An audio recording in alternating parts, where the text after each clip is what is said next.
Does your steering wheel move without touching the steering wheel? If so, you might want to replace the tie rod ends. Hi, I'm Barbara Terry with AutoMD.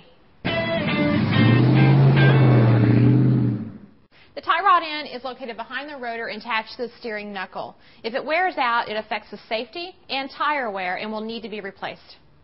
Parts and tools needed.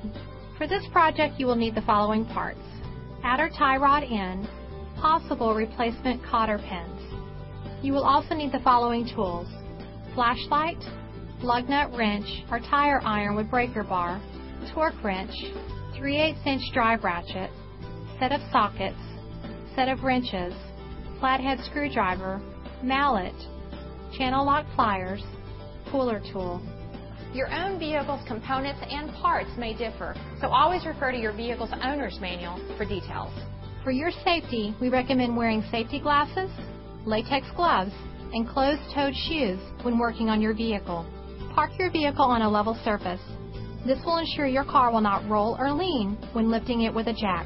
The use of an aftermarket jack can work much quicker than a manufacturer's. Secure the vehicle with jack stands on both sides for safety before starting any work on the underside of your vehicle. Remove the front wheels by loosening or pulling off the lug nuts that are holding the rims on. Find the correct size socket and large ratchet or tire iron and turn them counterclockwise. It is a good idea to break the lug nuts free before you lift the wheels off the ground. This way you will not spin the wheel or put stress on the gears in your gearbox. Visually inspect the tie rod end boot.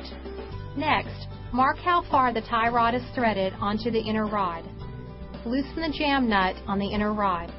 Remove the cotter pin from the tie rod end castle nut. Separate the tie rod end from the steering knuckle by using a ball joint puller tool. Then, unthread the tie rod end from the inner rod. Thread the new tie rod end onto the inner rod the same amount of turns as the original. Insert the tie rod end into the steering knuckle.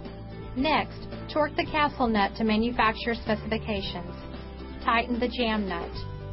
Insert a new cotter pin. Remember to have a certified technician perform a wheel alignment. Vehicle must be aligned after replacing tie rod ends. On behalf of AutoMD, I'm Barbara Terry for how to replace the tie rod end.